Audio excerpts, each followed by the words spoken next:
What a night for the Pacers this weekend against the Jazz. They win and snap their losing streak, and that's like the third most important thing that happens in the game. Career game for Lance Stephenson, career game for Sabonis, and there's reports that the Pacers will be keeping Lance Stephenson around. I'll explain how it all can happen. What comes next for this team after talking about those two huge nights. Lots to talk about on today's Locked On Pacers podcast.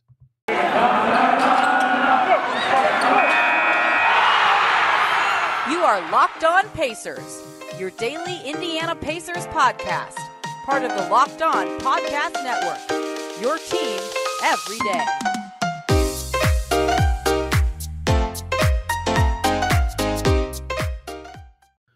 Welcome in to another edition of the Locked On Pacers podcast, where we, of course, talk about the Indiana Pacers as always.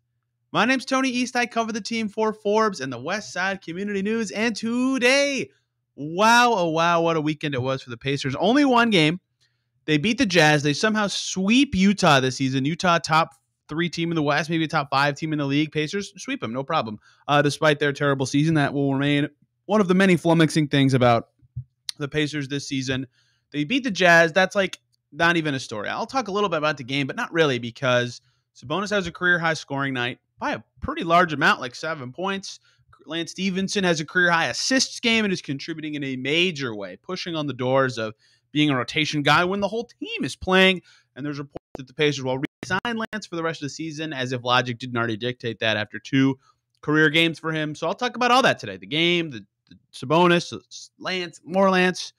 Let's start with Sabonis, though. And I'm only going to talk about the game under the crux of 2 career nights happening in the same game. Pacers win by 10 or 12. I don't even remember. I know that they're +2 now in plus-minus this season, the Pacers are. Despite being under 500 by 10 games, they've outscored their opponents in total points this season. One of the weirdest seasons ever. But what was not weird was how good Sabonis played against the Jazz this weekend. It was easily the best game I've seen from him in the scoring department.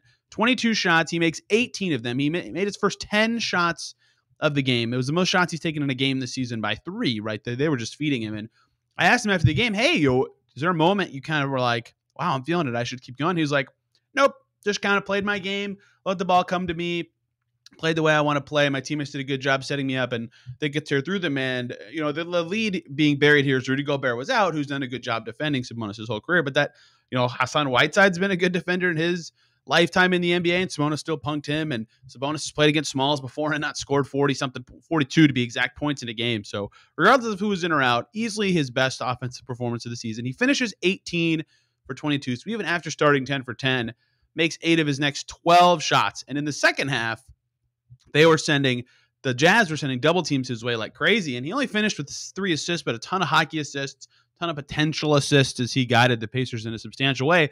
Pacers beat Utah by 12 with Sabonis on the court. The Pacers were +13, right? He was that important in a game like this, in that everything they did, they could play through him, and they were getting good action from him no matter who he was paired with. Kiefer Sykes, Lance, Jeremy Lamb a few times, whatever the ball handling action was, Sabonis was involved in it. He was just unbelievable scoring. And I love games like this where he can just, he wasn't super effective on the glass, although that was a lot of because neither team was really missing a ton, ironically. Only 6 rebounds, but still just no Gobert. Whiteside was on him, but these games where the guy defending Sabonis specifically is just not a particularly good post defender, is a good defender, but not a good post defender, are my favorite for him, because even if he's not like dominating the stat sheet or anything, he can still control the game because doubles are required more often, or he can shake free for some easy free throws and stuff like that. And he did that all night against this Utah team. It was so easy for him to get to the line. He took 4 free throws in this game.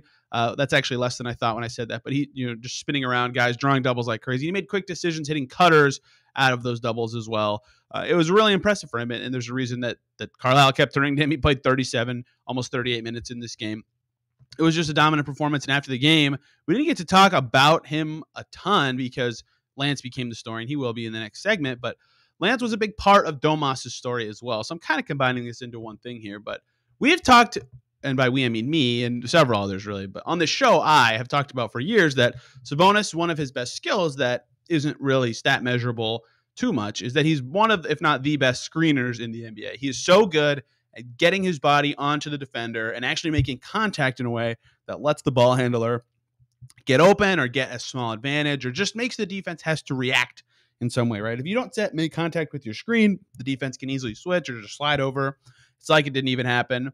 If you're not a good roll man, you can set a good screen and free up the guard, but then they can just switch it back, or they're ready with a weak side defender. There are a lot of ways to recover from that. If you're a good roll man and a good screener, then having a good ball handler who can make decisions in the pick and roll, all of a sudden you can make those 2-on-1 situations that force recoveries and create open shooters and things like that. And Sabonis has been that guy this season, still that great screener, still that great roll man, but they haven't had as much success this season because guys who can get Sabonis the ball in those favorable situations, TJ McConnell hasn't played with him as much as in years past, especially because he's missed over a month now, right? We talked about that on a podcast with Mark Schindler last month. They've missed his pick and roll setup wizardry, McConnell's specifically. Brogdon and Karras, Karras was better at this last year, but have not been as good at getting him the ball in those positions. And some of it's that they're mixing in Turner screens a little bit more. Some of it's just the interchangeability of Carlisle's offense doesn't dictate it as much. There's a lot of reasons for it, but there haven't been as many opportunities for guys to just hammer screen after screen after screen with Sabonis and then find him on the roll running towards the basket. Lance comes into this game for the Pacers and joins the rotation. And he has in 2 games made, I think, more pocket passes than we've seen from several other guys this season. And I'll talk about Lance's pocket passing skills specifically when I talk more about Lance. But, those are hard passes. There's a reason it's a skill for guys to be really good at them in the NBA. But with Sabonis in particular, because he can make decisions on the move, right? He's not one of those bigs that can pass that has to catch and stop and kind of assess, or catch and stop and then throw the pass. Even if it's quick, he still stops and a defender can stop. He can catch on the move a little bit, get some dunks. He had a dunk in this Jazz game. I think he had 2 dunks in the Jazz game that he caught on the move like that. We've seen him push in transition. We know he can be effective on the move. So when he can get a good pocket pass, he can really make something happen. And Lance had one no-look one that was really flashy, but a lot of really solid pocket passes between the roll man and the recovering guy who was screened. Bam. Now all of a sudden Sabonis either is between his man and the basket, between the switched onto him man at the basket, or is at least to the side of his man in a way that if he takes a dribble, he will force someone to move and something else will be there. That was something the Pacers did better in this game than probably any other game all season. Sykes himself is okay at these passes too. And so with those 2 guys in tandem at the guard positions, the Pacers were getting more there. That just allowed Sabonis to be the guy he can be. And, they haven't had that opportunity to do that as much with, the way they've been playing with other guys in and out of the lineup, or even before Lance and Sabonis really harnessed their chemistry. But that's certainly a big part of it. And they both acknowledge that after the game, right? Sabonis and Lance played together before, and not even just on the same team. Like, they both brought this up. When they were on the team together in 2017-18, that was Sabonis' last year with the second unit, and that was conveniently where Lance played. They were not on the same team. They were in the same lineup all the time. And if you'll remember, a big topic and big discussion point for the success of that Pacers team that almost knocked out the Cavs in the first round was their bench was electric. And Lance was definitely not as good that year as he's been in the last 2 games, of course, but he does have good chemistry with Domas. They've played well together.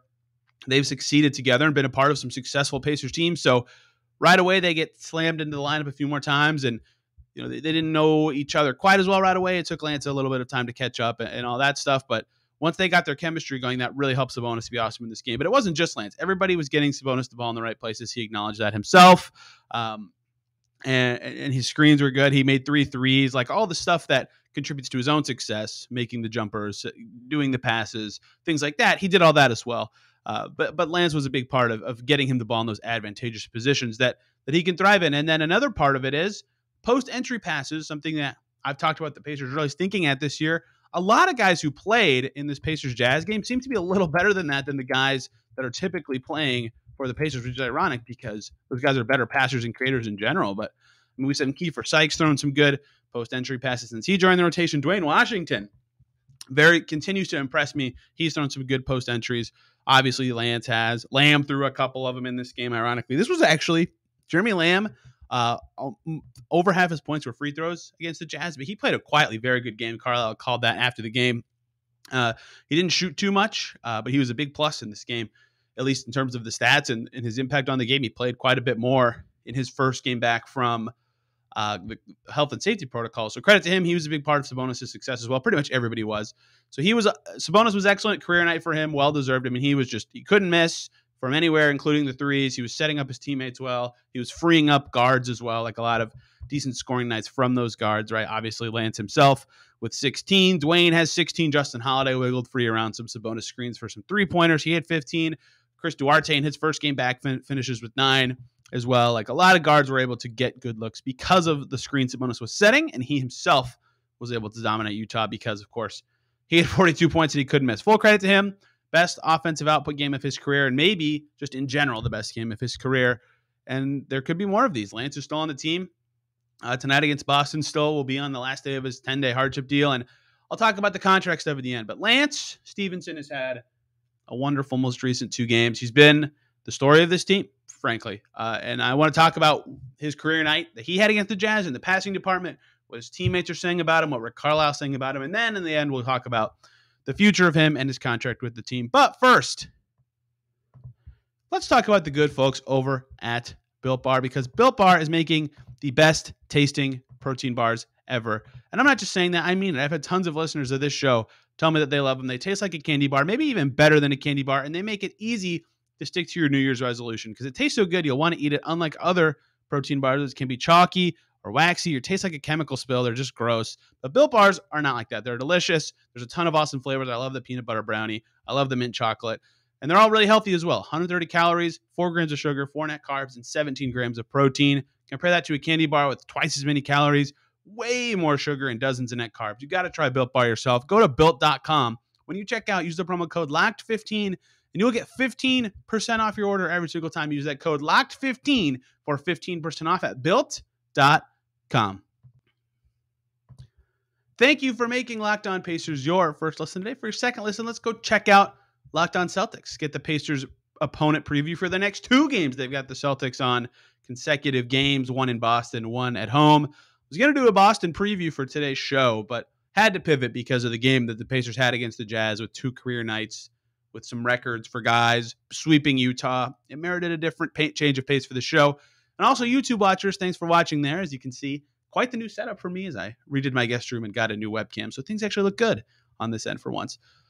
Lance Stephenson, obviously 20-point first quarter in his first game back in Cambridge, finishes with 30. Insane game. Deserved all the praise for that. And everything that I have been critical of Lance of for so long is not happening in the last 2 games. And that's huge. I mean, even I think he has deserved a rotation spot if he keeps playing like this. You know, the first 2 games weren't as good. The last 2 have been unbelievable. And then against the Jazz this weekend, after scoring 30, his career high in a Pacers uniform, and scoring 20 and a quarter and being huge against the Nets, he just casually goes out and sets a new career high in assists. Something his old career high was with the Hornets, ironically. He had 13 for Charlotte back in January of 2015. He had 14 for the Pacers in this game. It's not a coincidence that it goes in tandem with the big Sabonis night because, like I said last segment, those 2 talk about their chemistry and how important it is. And Lance himself was like, yeah, Sabonis' screens are so good at getting me open, especially because I'm good at going downhill. If he sets a good screen and I'm attacking downhill, help has to come. I can get him the ball. All this stuff is so important. And also, his pocket passes are once again a big part of this success. And I just talked about the secret to them and why they're so important. And Carlisle talked about how, you know, with pocket passes, if you don't hit the guy on the run or it's too far to either side, it's not really that helpful for the big. They have to reach for it or slow down or speed up. It breaks the whole rhythm of the pick and roll. Right. So it's a game of inches on these pocket passes, even the ones that, you know, Brogdon and LeVert and McConnell and other guys have thrown all season that hasn't been as effective. That's been part of the problem is accuracy. But this time, Lance was killing it. I mean, I think this was his best second half and most complete game, more so than his 30-point game with the Pacers so far, because he just kept finding those passes to Domas absolutely perfectly. Nailed the game of inches part of it. Carlisle gave him a ton of credit for that. And I think, you know, this is not an energy thing for Lance this time. Usually when he's playing or helping the Pacers win, it's just like, oh, he's providing this energy that's kind of boosting his teammates. And you know, that's the part of him that fans love, but that's actually the part of him that leads to success. This time, for me at least, I understand that I view him differently than other people, but he's actually playing like unbelievably well, obviously shooting an obscenely good percentage his last 2 games at 19 for 31 and having 20 assists in that span's going to look awesome. But I mean, he is just dictating the offense, and the Pacers for all of time have been better than any other franchise at finding the right role for him, being more point guardy than off bally like all these other groups have had. So it was just an incredible passing night for Lance with his 14 assists. By the way, looking at his assists since joining the Pacers, he has 24 assists in 4 games since joining the Pacers. 14 of them to Sabonis. Over half of his assists so far with Domas. Like, it doesn't take a brainiac to realize how important those two have been for each other and improving the Pacers offense in that way. That has led to 29 points. Those 14 assists have. It's been very impressive the way that those two were working together, but that wasn't the only thing Lance was doing well. Like something else he's got the reads of is when he comes around to screen and he can already tell the defense is cheating in to stop Domas on the roll. And that happened a lot in the second half of this game. He could find the spray out passes to the shooter in the opposite corner or the guy relocating from the corner. He got those reads down, and part of his success passing the ball, right? You go through his assists by game since joining the Pacers. 3 in the first one, 2 in the second one, 5 in the third, 14 in the fourth. A very obvious growth pattern from game to game there. He said the first 2 games, he didn't know the plays. He just didn't know the plays. So now that he knows the plays and kind of understands the timing, I think that has been a big part of his passing effectiveness going way up, is that once he realizes who he's on the court with and where they're going to be and what their strengths are, like him and Dwayne Washington fit really well together because he can beam it over to Dwayne in the opposite corner for some open threes. That happened at least 2 times, maybe 3 against Utah. He found Kiefer right by him for an easy bucket a few times, right? Like he understands his teammates a little better. Now that he's played with them, he understands the plays. He can really get them going. He was magical in that way in this game. And of course, he's also being Lance. Like obviously the stuff that he does that everybody loves, that even I have acknowledged in the past that is something he can do that not a lot of other guys can do, is provide an energy level and a spark that is just really hard to find. And look, it's a word that I never thought I'd hear Carlisle use in this way, but he said Lance has changed the vibe of this team, right? Lance Stephenson has changed the vibe of the Pacers. He comes in, everyone in the locker room is already talking about, like, I've heard of this, like the guys who have never played with him before. Duarte said, like, yeah, I'd heard of him before, but to see it up close is just totally different, right? Like he just changes the interactions. He changes the way that guys communicate. He changes the feeling of these players. A lot of guys are having, just a little more smiles every so often. Like he does that. You saw the bench in the fourth quarter of this game against the Jazz. If you saw it, all the bench guys were just up and smiling. And there's a great picture of O'Shea Brissett just like randomly hugging Dwayne Washington after a nice bucket. Like they're just excited. It's just excited. It's a vibe change that this team desperately needed. They weren't vanilla or anything. They were evolving and getting a little better at times throughout the season. But during the 6-game losing streak, that kind of oomph and excitement on the bench and even on the court at times was not there as much. And Lance has certainly reignited that part into this team and into the fan base.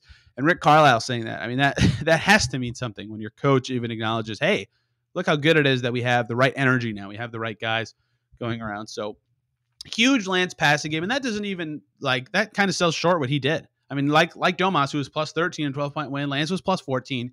He was really good with the bench. He had 6 rebounds, all defensive. Some nice steals, jumping, passing lanes. Sorry, not some. 4 steals, jumping, passing lanes. Utah's offense is pretty complicated. He did a good job rooting some steals away from the play. Hit 7 of his 12 shots, right? Has been doing extremely well, getting to the rim, all the way to the rim. And that's something that the Pacers have had trouble with a lot this season, is they have a lot of guys who get like 5 feet from the rim and pull up, especially LeVert, but a little bit even Brogdon this season. Lance has been getting all the way to the rim and finishing there. He's had, not the best success in his past in the league at being like an awesome rim finisher, but with the Pacers so far from 0 to 3 feet, he is shooting 83.3% at the rim, which is just unbelievable. For reference, his last season with the Pacers in 2017-18, 62.3% at the rim, right? So he's been ridiculous there. Hasn't missed a shot from 3 to 10 feet with the Pacers yet. Drilling his long twos, like unsustainably good shooting for him so far. Obviously, I think even he would admit that, but the passing's legit. The way he's able to set up the offense has been obviously super legit. And the drives are just such a big thing, right? 7.3 per game. That doesn't even sound like that much in only 22.7 minutes, right? That's fourth on the team as of now. And some of the guys ahead of him, LeVert plays 8 more minutes per game, but drives twice as much. And Brogdon drives 10 times more per game in 12 more minutes. And those two guys are the best at attacking the rim on the Pacers, but Lance has done better at getting all the way to the rim. His field goal percentage on drives is like 20% higher than both LeVert and Brogdon. And he's done a very good job making his drives effective. But like he already drives more per game than guys like Chris Duarte do and Jeremy Lamb, right? Guys that you need to drive a little more. Lance is coming in and providing that oomph, and that is allowing him to be a good finisher and score a lot. And again, I think I don't want to be the guy who's like, pump the brakes, everybody, because he's been amazing and rightfully deserves a lot of praise for the way he's playing and guiding the Pacers to more success. But his percentages might drop a little, but for now, even if he can get to these spots more often, even if they don't keep going in, that will change the way that the Pacers are defended. That will allow Sabonis to be better in the pick and roll and grab more offensive rebounds, right? Just stuff that's going to help the team because he gets all the way to the rim or he's a threat to do so is really important. They've put him in the right lineups to be successful by putting the ball in his hand. And what they're doing too is, I'll be curious how this shakes out for Lance later on, because the other guards available right now with a bunch of other guys out are Kiefer Sykes, who can shoot it, right? He's been a good three-point shooter since joining the team. He can play off ball a little bit. Dwayne Washington's been a guard for them. He can shoot it. And Jeremy Lamb has become a better shooter and can kind of shoot it. He's got guys around him who can be the shooters that spread the floor for those. Brogdon can, I think, a little bit. I think the LeVert-Lance fit will be a little clunky once that comes to fruition, but I'll use this to pivot into practice. We saw Sunday, no Karras back yet, no Goga back yet, and no TJ Warren out of health and safety protocols yet. And Justin Anderson is also still in. So I don't think any of those guys will be available versus Boston. Maybe they'll be in the return to play conditioning stage of the COVID protocol recovery stuff. So, but I think that's what helped Lance too, is having the right teammates on the floor with him. And Justin shot it very well against Utah. Some of that's Lance's passing, and some of that is him making threes, allowing Lance to be a better passer and get all the way to the rim. It was just a magnificent game for me. He's had two unbelievable games in a row. And, I didn't watch his first stint with the team very much. I was, not as into the Pacers in the NBA coverage back then when they made the conference finals. But, not for my own time covering this team and living in this city, I think those were two of his best games with this jersey on. So if he can keep this up, yeah, he's going to be on the team the rest of the season. I think that's already been determined, but what kind of role he has, what kind of deal he has, much will be determined going forward. Mark Stein already reporting the Pacers are looking to sign him the rest of the year.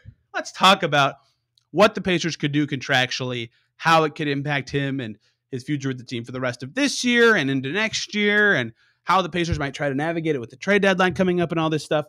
There's so much to get to. So let's do that. But first, let's talk about the great folks over at betonline.ag who would like to wish you a happy new betting year as they continue the march to the playoffs and beyond for the Colts.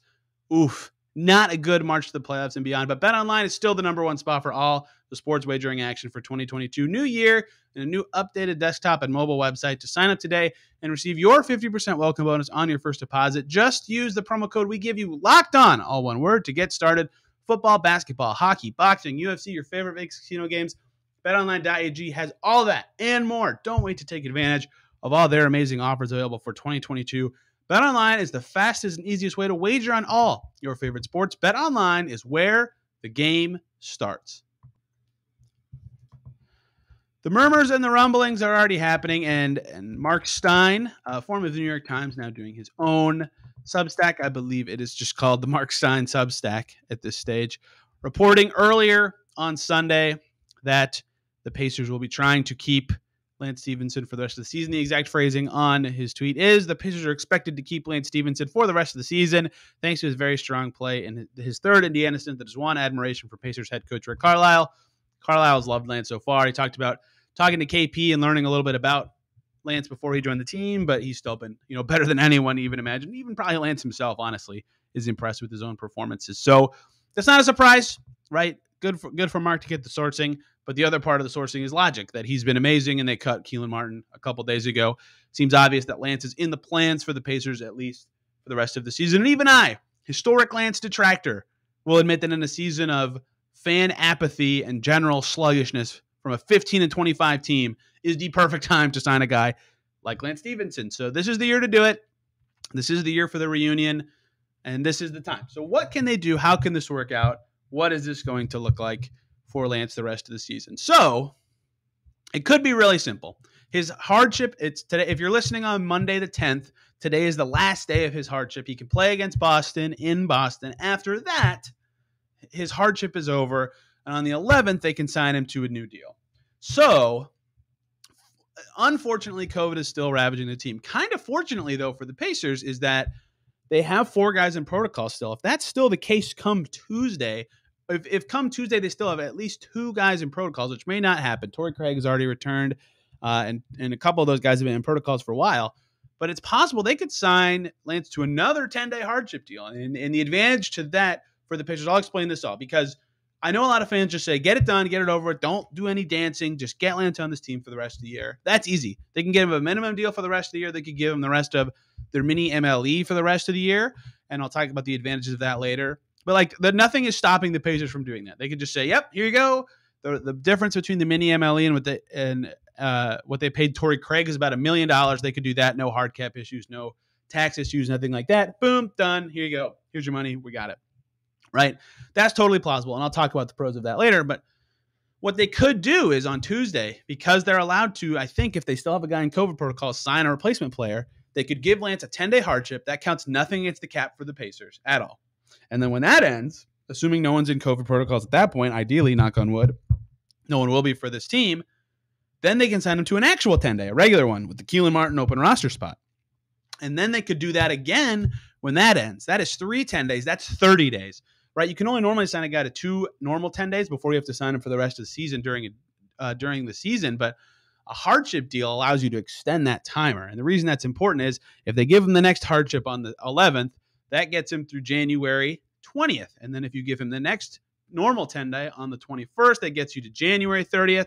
And then you give him the final 10-day on the 31st of January. That gets you to February 9th. Why does that all matter? Good question, listener, because that is the trade deadline. If that all works out, what would work is if you waive a guy on a 10-day contract, I'm not saying the Pacers would lay Lance to not have him on the team, but you can waive a guy on a 10-day. There's no waiver process. And then you can make a lopsided 1-for-2 trade and then just re-sign him and bring him back. Whereas if you've already signed him to a deal for the rest of the season and you waive him, you still have to pay him all the money on the deal and then re-add him for twice the money. It's very confusing. So I'll happily answer questions about this on Twitter. But from a talking perspective, that would be wonderful for the Pacers in that they could still have the flexibility they got from waiving Keelan Martin last week, also have Lance on the team for every single game they play the rest of the season with no weirdness or anything like that, and still have the advantages around the trade deadline of, okay, yes, we can easily create space to do this, that, and the other. The downside to that is, if you're Lance, you have to trust the team that they're not going to F you if you start to stink and not sign you for the rest of the season, right? And Lance was out of the league for 2 years, right? He might not have a bunch of power in this situation. He's been incredible and reignited the fan base, so he probably has some leverage, but he's out of the league for 2 years for a reason. They might be able to say, you know what? We want to do this. We want to help our team in that way. But the flip side is they could just say, screw it. Like if you're a fan and you don't listen to a podcast or read a lot of articles and they make a 1-for-2 trade, like I don't care who it is. They trade a player and they get 2 players back. And it's a good trade for the Pacers, so they do it. But to make it happen, they would have to cut Lance off his 10-day and then re-sign him. They'd have to put the press release out that's like, Pacers waive Lance Stevenson. And all these fans would be like, oh, what the heck? This is so stupid. Oh, F the Pacers and blah, blah, blah. That kind of stuff does, even if it's minor and they sign him again in 2 days, it matters. And fans always think it sends a message that it doesn't send. But whatever, it's still something that matters in the long run and is confusing. So perhaps that is a reason to not do it. And they have the option of just right now, not right this second if you're listening Monday, but on Tuesday, Lance, here you go. Minimum contract, the rest of the season, fully guaranteed. Here's your money. You're on the team. Great job. You've been killing it for us. That's possible. That makes a lot of sense. And with a minimum deal, it can be up to 2 years in length. So they could do 2 fully guaranteed years at the minimum. They could do a guaranteed year at the minimum and non-guaranteed next year, maybe a team option, some foolery like that if they want to keep their own flexibility. Or what they could do, they have so many options. Torrey Craig did not, I talked about this a second ago, did not get all of the mid-level exception. He got about $1 million short, a little less than that, I think, than the full mid-level exception for the Pacers. And because of the way prorated minimums work, Lance's minimum salary for the rest of the season is actually less than the amount in the prorated MLE for the Pacers. This is all very confusing in a lot of words. The short of it is, if the Pacers use the rest of their MLE, or not even all of it, just some of it to sign Lance, they can sign him to a 3-year deal. Using that, they could guarantee his contract for the rest of the season using that portion of money, maybe non-guaranteed the last 2 years of the deal, so they get a lot of flexibility. They could have his bird rights on the back end. It's easier to extend him if you ever want to. He's in his 30s. Like, this is a lot of forward-thinking stuff for a guy in his 30s. But still, he's been good, and you got to think about this kind of stuff. So that's an option that they yank out the mid-level to. He'd actually get a little pay bump from that, too, because it's not prorated as early. They could add more years on the end. All these things are stuff that they could consider. And again, he was out of the league for 2 years. Like, I understand Lance has the leverage of, like, you have literally reignited interest in our team. You've had 2 career games in a row. We're not going to let you walk. Like, that he's got that leverage of, like, if you hang me over a barrel with these 10 days, like, I will look elsewhere. Sure. And in that case, the Pacers should immediately pony up and pay him what he wants. But Again, this guy was out of the league for like 2 seasons, basically. Like he played in 2018-19 and then not for 2 years, right? There has to be some level of leverage from the team that has kind of salvaged his career to the point that he will be in the league again for the rest of the season. So I'm assuming there will be some sort of happy medium from the Pacers and Lance, whether that is non-guarantees in future seasons or that Lance says, yes, you can do the 10-day dance. That's fine. And the 10-day dance has a ton of value for the Pacers. I know it sounds annoying if you're a fan to hear them go, oh, they signed him to a 10-day again. This is stupid. He's been great. Yes, but that allows the Pacers to do so much from a team building perspective in terms of improving, in terms of having options, in terms of doing what they might want to do from a building perspective at the trade deadline. Having those options is valuable. So yes, I, former Lance detractor, think it makes a lot of sense, and the Pacers should sign Lance Stephenson for the rest of the season. It doesn't take a brain surgeon or rocket scientist or whatever to figure that out. How they do it is very intricate, and there's pros to basically every option, I would say. What I think happens is it's just a minimum deal guaranteed for the rest of the season. I just don't know when. I don't think they'll pull out the MLE for that. I think they might try to save it for later in the season. You always want to save it as long as possible, and if you don't need it, you don't need it, but it never hurts to have it. So I bet that they try to do the 10-day dance, but if he plays really well against Boston on Monday night or something like that, I bet that at some point between now and February 10th, Lance Stephenson signs a contract, a minimum contract for the rest of the season with a second year on it that has some sort of not fully guaranteed reasoning behind it, and that mostly being that he wasn't in the NBA for the last 2 years. But again, 2 career nights in a row, if he can keep that momentum going, there's no reason to fool around with future seasons. Just give him what you can. Figure the rest out later. It's not that much money in the long run if you have to get off of it. So a lot of options for the Pacers, a lot of options for Lance, and they both have enough leverage that I think that'll be possible for the parties to meet in the middle, especially because Lance likes playing in Indiana. He has a house here. He's always had a house here.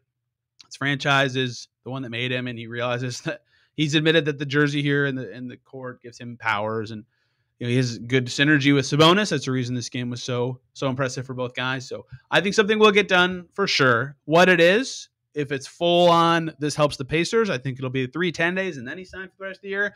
If it's full on helps Lance, he gets like a little over the $1 million of the MLE on like a 3-year deal with a couple years guaranteed. We'll see what happens. I'm guessing that will be determined. If you see him sign another 10-day or a hardship 10-day, then I would assume that will continue to happen until the deadline. And if you see him sign a 2-year deal, then that's fine. Neither of them are bad for Stephenson or the Pacers. No one deserves criticism in either junction, but obviously if you're a fan of the team, you would like the team to have the most options possible, but everyone's a fan of Lance these days. So if he keeps playing like this, he deserves the money and deserves to be on the team. If you've got questions about cap stuff, because it's very confusing and I use a lot of words that you may never have heard before, you can follow me on Twitter at TEastNBA or this podcast at Locked On Pacers, where we break down all this stuff. Thank you guys so much for listening or watching if you're on YouTube. Have a great day. Tomorrow, talking Celtics, Pacers, what happened in that game, storylines from that game. Hope everybody has a great day and enjoys that game, and we will see you tomorrow.